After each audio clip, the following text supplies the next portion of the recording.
안녕하세요. 건강 간식하면 역시 견과류가 딱 떠오르죠.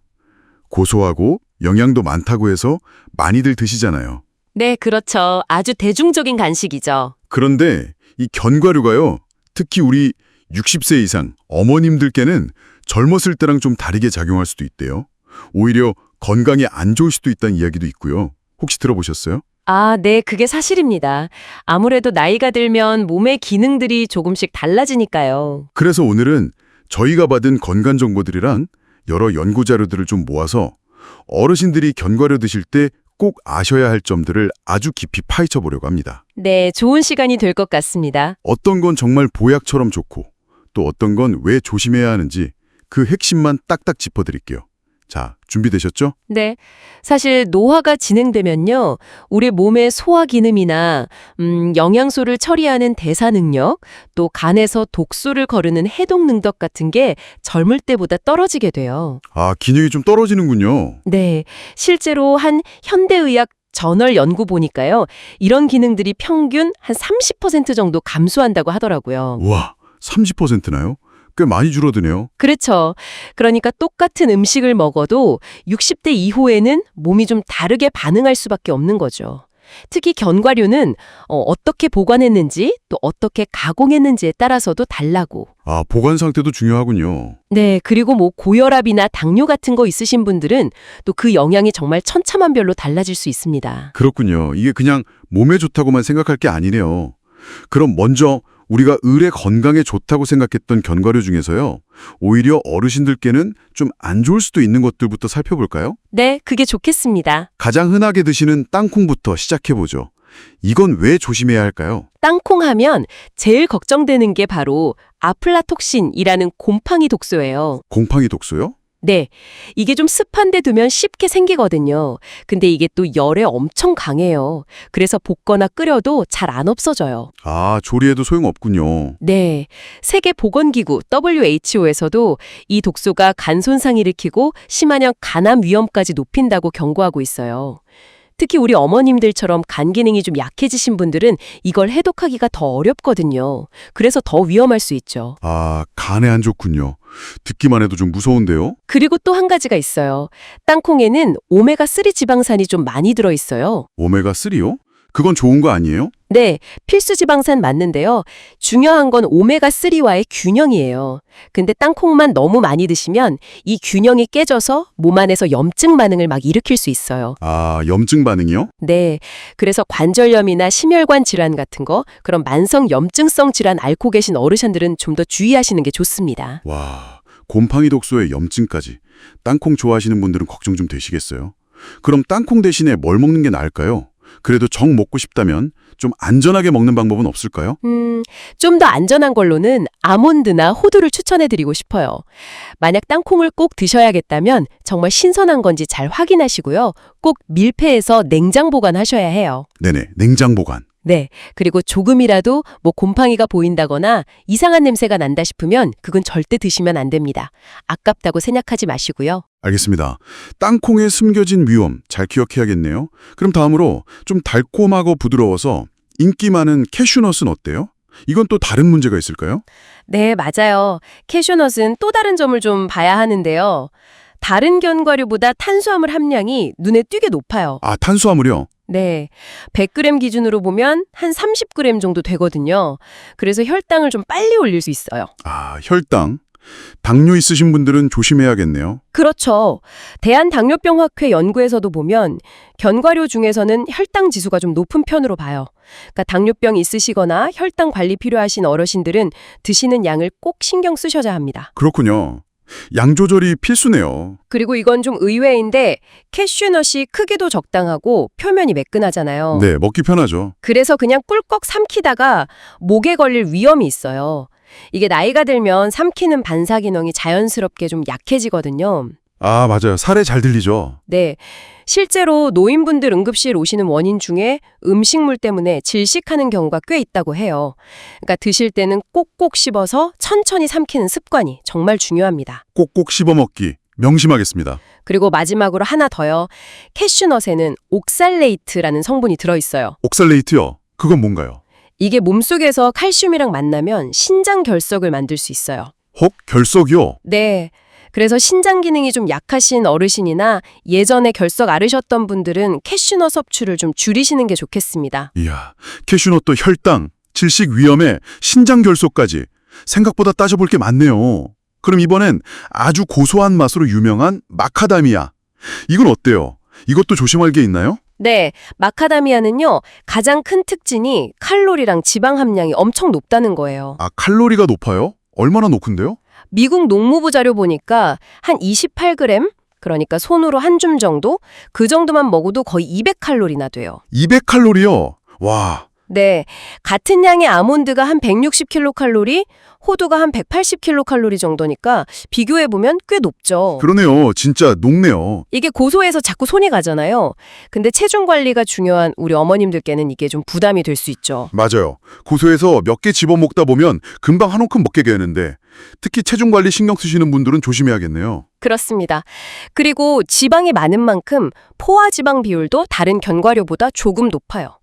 물론 대부분은 심장에 좋은 단일불 포화 지방이긴 한데요. 아, 그래도 포화지방이 좀 있군요. 네, 그래서 혹시 심혈관 질환 위험이 좀 있으신 분들은 이것도 양을 좀 조절하실 필요가 있어요. 그렇군요. 또 다른 건 없나요? 그리고 마카다미아가 꽤 단단한 편이에요. 아, 딱딱하죠? 네, 그래서 치아가 좀 약하시거나 틀니 쓰시는 어르신들은 씹다가 치아에 무리가 갈 수 있어요.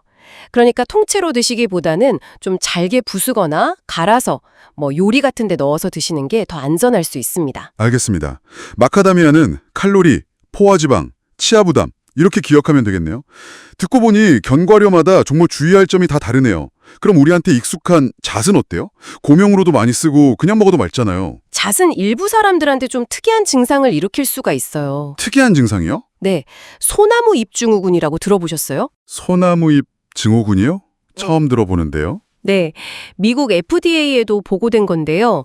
잣을 먹고 나서 짧으면 몇 시간, 길면 한 이틀 정도 입안에서 쓴맛이나 쇠맛 같은 게 느껴지는 거예요. 어머, 입맛이 변화한다고요? 네, 이게 왜 문제가 되냐면 입맛이 변하니까 음식 맛을 제대로 못 느껴서 자기도 모르게 소금이나 설탕을 더 넣게 될 수가 있거든요. 건강에 안 좋겠죠. 아, 그렇겠네요. 나트륨이나 당 섭취가 늘어날 수 있겠군요. 그렇죠. 그리고 잣은 다가불 포화 제방이 많아서 산화, 그러니까 쉽게 말하면 산패가 잘 돼요. 기름전내 나는 거요. 아, 네네. 근데 이 산패된 지방이 몸에 들어오면 염증 반응을 일으키거나 원래 있던 염증을 더 심하게 만들 수 있어요. 아, 염증에도 안 좋군요. 네, 특히 관절염이나 장염 같은 만성 염증 질환이 있으신 어르신들은 산패된 잣은 꼭 피하시는 게 좋습니다. 보관이 정말 중요하겠네요, 그럼. 맞아요. 쉽게 상하니까 잘못 보관하면 소화불량이나 배 아픔을 유발할 수 있고요. 특히 소화기는 약한 어르신들한테는 더 힘들 수 있죠. 소나무잎 증후군이라니? 정말 처음 알았어요. 미각 변화까지 온다니 신기하기도 하고 조심해야겠다는 생각도 드네요. 그럼 잣 대신 먹을 만한 건 뭐가 있을까요? 잣 대신이라면 아까 말씀드린 호두나 좀 이따 얘기할 피스타치오가 더 나은 선택일 수 있어요. 잣을 꼭 드시고 싶으면 정말 신선한 걸로 조금만 사서 빨리 드시는 게 상책입니다. 네, 알겠습니다. 지금까지 어르신들이 좀 주의해야 할 견과류 4가지, 땅콩, 캐슈넛, 마카다미아, 잣에 대해 알아봤습니다. 와, 각각 이유를 알고 나니까 그냥 몸에 좋다는 말만 믿고 막 먹을 건 아니구나 싶네요. 그렇죠. 내 몸 상태에 맞춰서 잘 골라 먹는 게 중요합니다. 그럼 이제 반대로 어르신들 건강에 정말 보약이 될 수 있는 견과류들을 알아볼 차례죠. 첫 번째는 아몬드네요. 네, 아몬드는 정말 여러모로 우리 어머님들께 추천할 만한 견과류입니다. 특히 뼈 건강, 심장 건강, 그리고 장 건강에 참 좋아요. 오, 뼈, 심장, 장 다 중요하네요. 네, 국제식품과학저널 연구 보니까 아몬드는 칼슘이란 비타민 E가 많고요. 또 마그네슘도 들어있어서 칼슘 흡수를 도와줘요. 그러니까 골다공증 위험이 높아지는 우리 여성 어르신들 뼈 건강에 정말 도움이 될 수 있죠. 아, 칼슘 흡수까지 도와주는군요. 네, 그리고 심혈관 건강에도 좋아요. 아몬드에 많은 단열불포화 지방산이라는 게 나쁜 콜레스테롤, LDL은 낮추고 좋은 콜레스테롤, HDL은 높이는 데 도움을 주거든요. 콜레스테롤 관리에도 좋네요. 네, 미국 심장협회 연구에서는 하루에 한 줌, 한 28g 정도 아몬드를 꾸준히 드신 노인분들은 심혈관 질환 위험이 17%나 낮았다고 보고했어요. 이건 정말 큰 차이죠. 17%나요? 대단한데요? 그렇죠. 그리고 또 변비로 고생하시는 어르신들께도 좋아요. 아몬드의 식이섬유가 풍부해서 장 운동을 활발하게 해주고 변비 예방에 도움을 줄 수 있습니다. 아, 식이섬유. 네, 특히 껍질에 많아요. 그러니까 가능하면 껍질째 드시는데 더 좋습니다. 뼈, 심장, 장 건강까지. 와, 아몬드 정말 팔방민이네요. 그럼 하루에 어느 정도 먹는 게 좋고 또 어떻게 먹어야 효과를 잘 볼 수 있을까요? 하루 권장량은 한 15알에서 20알 정도가 적당합니다. 너무 많이 드시는 건 오히려 칼로리 부담이 될 수 있으니까요. 네, 한 줌 정도군요. 네, 드실 때는 소금이나 설탕, 기름 같은 거 첨가 안 된 거 그냥 통아몬드를 고르시고요. 천천히 꼭꼭 씹어 드시는 게 중요해요. 잘 씹어야 영양소 흡수도 잘 되고 또 포만감도 느껴져서 과식도 막을 수 있거든요. 알겠습니다. 통아몬드 15개에서 20알 꼭꼭 씹어서 먹기. 자, 다음은 뇌 건강의 아이콘이죠. 호두네요. 어르신들 인지 기능이 좋다는 얘기는 정말 많이 들었는데 구체적으로 어떤 점이 좋은 건가요? 호두가 뇌에 좋다고 하는 가장 큰 이유는요. 식물성 오메가3 지방산, 그중에서도 알파니놀렌산 ALA라는 게 풍부해서 그래요. 아, 오메가3. 네, 미국 영양학 저널 연구를 보면 이 ALA가 뇌의 세포막을 튼튼하게 하고 신경 전달 물질이 잘 만들어지도록 도와서 기억력이나 학습 능력 유지에 아주 중요한 역할을 해요. 그러니까 인지 기능이 떨어지는 속도를 늦추는 데 도움을 줄 수 있다는 거죠. 아하, 그래서 뇌 건강에 좋다고 하는군요. 네, 그리고 재밌는 게 호두 모양이 꼭 사람 뇌처럼 생겼잖아요. 맞아요. 진짜 닮았어요. 마치 자연이 주는 힌트 같기도 하고요. 실제로 한 연구에서는 호두를 꾸준히 먹은 노인 그룹이 알츠하이머병 발병 위험이 23%나 낮았다는 결과도 있었어요. 23%요? 그것도 정말 놀라운 수치네요. 그렇죠. 그뿐만 아니라 호두 껍질에 약간 떫은 맛 나잖아요. 네, 좀 떫죠. 그게 폴리페놀이라는 성분 때문인데 이게 강력한 항산화 작용을 해서 뇌 염증을 줄여주고 뇌 노화를 막는 데 도움을 줘요. 그리고 멜라토닌이라고 수면 호르몬도 조금 들어있어서요. 밤에 잘 못 주무시는 어르신들께 간접적으로 도움을 줄 수도 있습니다. 뇌기능 유지에 숙면까지. 와, 정말 어르신들께 필요한 효능이 가득하네요. 그럼 호두는 하루에 몇 개 정도 어떻게 먹는 게 제일 좋을까요? 하루에 한 7쪽에서 9쪽 정도요. 그러니까 반으로 쪼갠 거 기준으로요. 그 정도가 적당합니다. 7쪽에서 9쪽. 생각보다 많지는 않네요. 네, 껍질째 사셔서 직접 까서 드시면 신선도 유지에도 좋고 또 손가락 운동 효과도 있어요. 아, 그것도 좋네요. 드실 때 약간 떫은 맛이 느껴지면 아까 말씀드렸듯이 그게 몸에 좋은 항산화 성분이니까 걱정 안 하셔도 되고요. 그냥 드시기 좀 그러면 요구르트나 샐러드에 잘게 부숴서 뿌려 드시는 것도 좋은 방법이에요. 다만 껍질 깐 호두는 금방 산패되니까 가능한 한 빨리 드시는 게 좋습니다. 네, 호두의 매력까지 잘 알겠습니다. 다음은 피스타치오 차례네요. 이건 또 어떤 특별한 점이 있나요? 피스타치오는 특히 혈압 관리하고 눈 건강에 아주 강점이 있어요. 오, 혈압이랑 눈이요. 네, 칼륨이라는 성분이 엄청 많이 들어있거든요.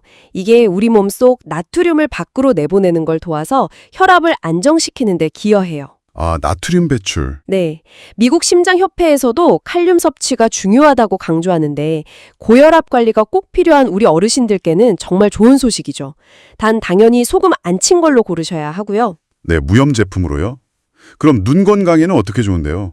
눈에는 루테인하고 지아잔틴이라는 항산화 성분이 풍부하다는 점이 중요해요. 루테인, 지아잔틴. 많이 들어봤어요. 네, 이 성분들이 우리 눈의 황반을 보호해주고 나이 들면서 생기는 시력 저하나 황반 변성 같은 게 심해지는 걸 늦추는 데 도움을 줄 수 있다는 연구 결과가 국제 안과 학술지에도 실렸어요.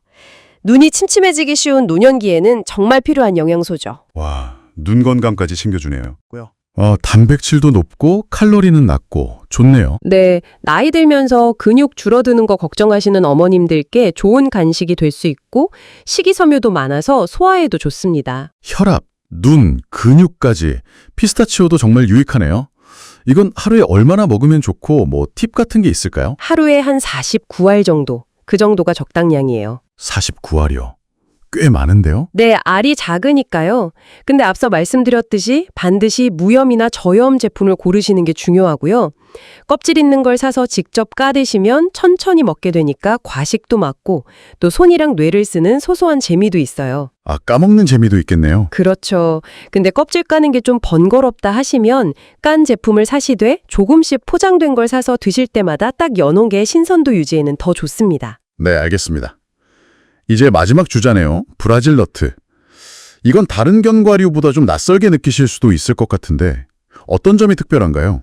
브라질 너트의 가장 독보적인 특징은 바로 셀레늄 함량이에요. 셀레늄이요? 네, 자연에 있는 식품 중에서 셀레늄이 그냥 압도적으로 높아요. 미국 국립보건원 자료 보니까 딱 한 알, 한 5g 정도?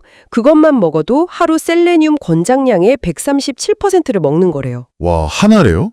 137% 엄청나네요. 네, 그렇죠. 이 셀레늄이 우리 몸에서 갑상선 호르몬을 활성화하는 데 꼭 필요해요. 갑상선 기능이요? 네, 갑상선 기능이 신진대사를 조절해서 체중이나 에너지 수준, 체온 같은 걸 유지하는 데 관여하거든요.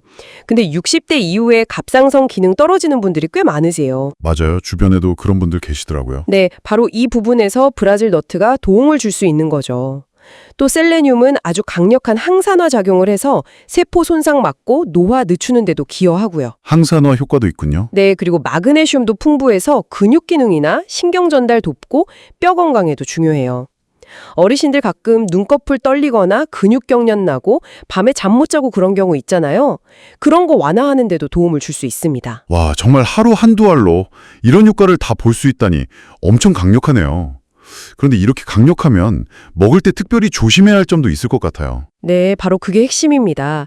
셀레늄은 꼭 필요한 미네랄이지만 너무 많이 먹으면 오히려 독이 될 수 있어요. 아, 과하면 안 되는군요. 네, 탈모가 생기거나 피로감이 심해지거나 신경계 이상이 올 수도 있어요. 그래서 브라질 너트는 하루에 반드시 1알에서 2알 이내로 드시는 양을 아주 엄격하게 지키셔야 해요. 하루 1, 2알. 절대 넘기면 안 되겠네요. 네, 절대 안 됩니다. 많이 먹으면 더 좋겠지. 이런 생각은 정말 금물이에요. 이것도 껍질 있는 제품 사서 필요할 때 까드시고 냉장 보관하시는 게 산패 막는 데 좋고요. 가끔 갈아서 샐러드나 요구르트에 뿌려 드시는 것도 소화 부담을 좀 줄이는 방법입니다. 네, 알겠습니다. 브라질 너트는 강력한 만큼 섭취량에 정말 주의해야겠네요. 자, 이렇게 아몬드, 호두, 피스타치오, 브라질 너트까지 어르신들께 좋은 견과류들도 잘 알아봤습니다. 그런데 이렇게 좋은 견과류라도 공통적으로 좀 지켜야 할 주의사항들이 있겠죠? 그럼요. 가장 중요한 건 과유불급. 뭐든지 지나치면 안 좋다는 거죠. 그렇죠. 아무리 좋아도 많이 먹으면 탈나죠. 맞습니다.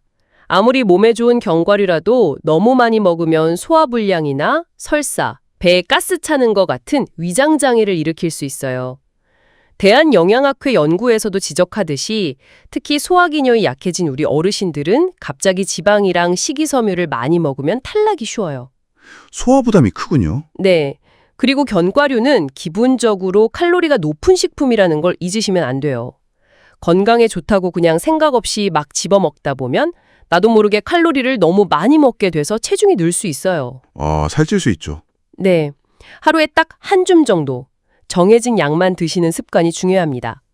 그리고 견과류만 너무 많이 먹으면 또 다른 필요한 영양소를 놓칠 수 있으니까 다양한 음식을 골고루 먹는 균형 잡힌 식단 일부로 활용하셔야 해요. 네, 과식근물 잘 알겠습니다. 그리고 아까 알레르기도 조심해야 한다고 하셨는데 젊었을 땐 괜찮다가 나이 들어서 갑자기 견과류 알레르기가 생기기도 하나요? 네, 그럼요. 충분히 그럴 수 있습니다. 성인이 돼서 심지어 노년기에 새로운 음식 알레르기가 나타나는 경우가 생각보다 꽤 흔해요. 어머, 정말요? 네. 대한알레르기학회 자료 보면 견과류가 성인한테 새로 생기는 식품 알레르기의 주요 원인 중 하나예요.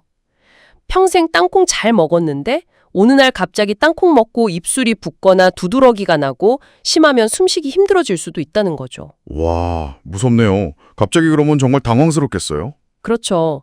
그래서 만약 어떤 견과류를 먹고 나서 가렵거나 뭐가 나거나 배가 아프거나 속이 메스껍거나 숨쉬기 불편하거나 이런 증상이 나타나면 즉시 먹는 걸 멈추고 병원에 가셔서 정확한 진단을 받아보셔야 해요. 네, 바로 병원에 가야겠군요. 네. 특히 60대 이상 어르신들은 면역 체계가 변해서 알레르기 반응이 더 심각하게 나타날 수도 있고요. 또 한 종류 견과류에 알레르기가 있으면 다른 종류 견과류나 콩 같은 거에도 교차 반응을 보일 가능성이 있으니까 더 조심해야 합니다. 알레르기 반응 정말 꼭 기억해야 할 중요한 점이네요. 또 시중에서 견과류 살 때 가공 상태를 잘 봐야 한다고 하셨죠. 맞아요. 마트나 시장 가보면 정말 다양한 견과류 제품들이 있잖아요. 여기서 핵심은 가능한 한 첨가물이 적은 걸 고르는 거예요. 첨가물 없는 거요? 네, 소금이나 설탕, 무슨 시럽, 보존제, 맛내는 거. 이런 거 첨가 안 된 무염, 무가당 제품을 고르는 게 제일 좋아요.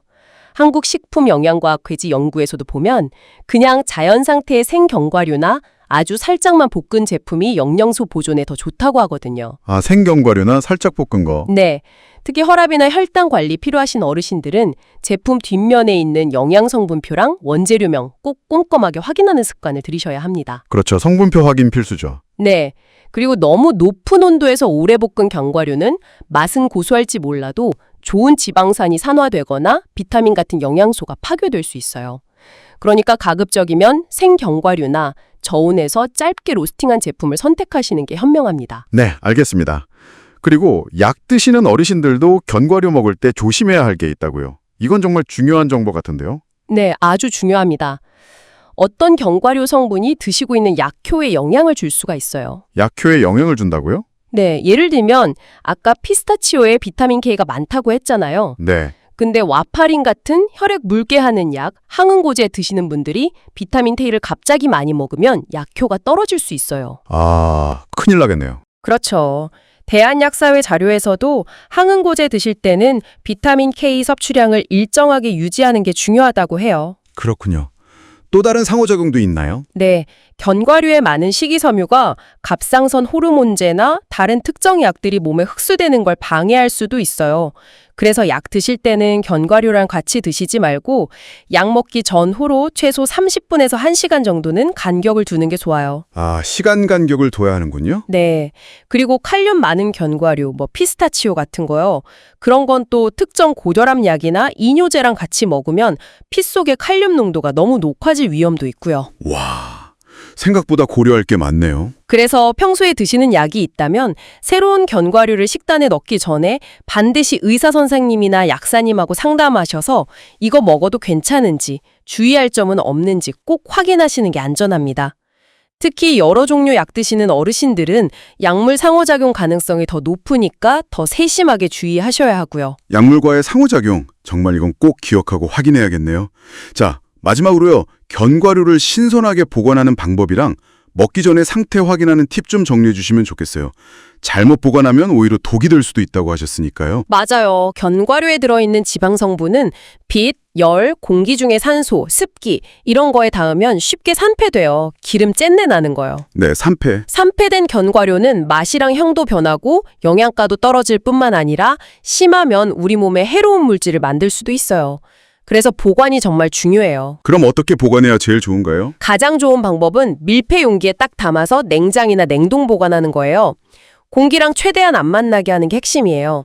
만약 큰 봉지로 사셨으면 드실 만큼만 덜어놓고 나머지는 잘 밀봉해서 냉장고나 냉동실 깊숙이 넣어두세요. 보통 냉장 보관하면 6개월에서 1년, 냉동 보관하면 1년에서 2년까지도 신선하게 먹을 수 있어요. 실온에 두면 한 2에서 4개월 정도로 짧아지고요. 오, 냉장 냉동이 훨씬 오래 가네요. 그렇죠. 그리고 양파나 마늘처럼 냄새 강한 음식이랑은 꼭 떨어뜨려 놔야 해요. 견과류가 냄새를 엄청 잘 빨아들이거든요. 아, 그것도 팁이네요. 그럼 먹기 전에는 뭘 확인해야 할까요? 드시기 전에는 꼭 상태를 확인하는 습관을 들이세요. 먼저 눈으로 봤을 때 색깔이 너무 진하거나 얼룩덜룩하지 않은지 보시고요. 코로 냄새 맡았을 때 곰팡이나 기름짠내 같은 이상한 냄새 안 나는지 확인해야 해요. 네, 눈과 코로 확인. 그리고 한 알 정도 입에 넣어서 맛을 봤는데 쓴맛이 나거나 맛이 좀 이상하다 싶으면 바로 뱉고 버리셔야 해요. 아깝다고 드시면 안 돼요. 아, 맛도 봐야 하는군요. 네, 산패된 견과류는 소화 안 되고 배 아플 수 있고 특히 간 기능 약하신 어르신들한테는 더 안 좋을 수 있어요. 신선한 견과류는 그 고유의 고소한 향이랑 맛이 나고 색깔도 밝고 균일하거든요. 유통기한 확인하는 것도 기본이지만 그것만 믿지 마시고 꼭 눈, 코, 입, 오감을 다 써서 직접 상태를 점검하시는 게 가장 안전합니다. 네, 정말 감사합니다. 오늘 어르신들의 건강과 아주 밀접하게 관련된 견과류의 두 얼굴에 대해서 정말 깊이 있게 알아봤습니다. 몸에 좋다고 알려진 견과류도 나이와 건강 상태, 특히 우리 60세 이상 어머님들의 경우에는 개인의 상황에 맞춰서 신중하게 고르고 적절한 양을 올바른 방법으로 먹는 게 핵심이라는 점 다시 한번 강조하고 싶네요. 네, 맞습니다. 오늘 나눈 이야기들이 여러분께서 견과류를 좀 더 건강하고 안전하게 즐기시는데 실질적인 도움이 되었으면 좋겠습니다. 내 몸 상태를 잘 알고 현명하게 선택하는 거, 그게 제일 중요해요. 자, 그럼 마지막으로 여러분께 한 가지 질문을 던지면서 마무리할까 합니다. 오늘 견과류에 대해 새롭게 알게 되신 것처럼요. 혹시 이건 무조건 건강에 좋아 라고 생각하면서 습관처럼 드시고 있는 다른 음식들 중에서도 지금 내 나이와 건강 상태를 고려했을 때 다시 한번 점검해 봐야 할 것은 없을까요? 오늘 저희 이야기가 여러분의 식탁을 건강하게 한번 돌아보는 작은 계기가 되었으면 좋겠습니다.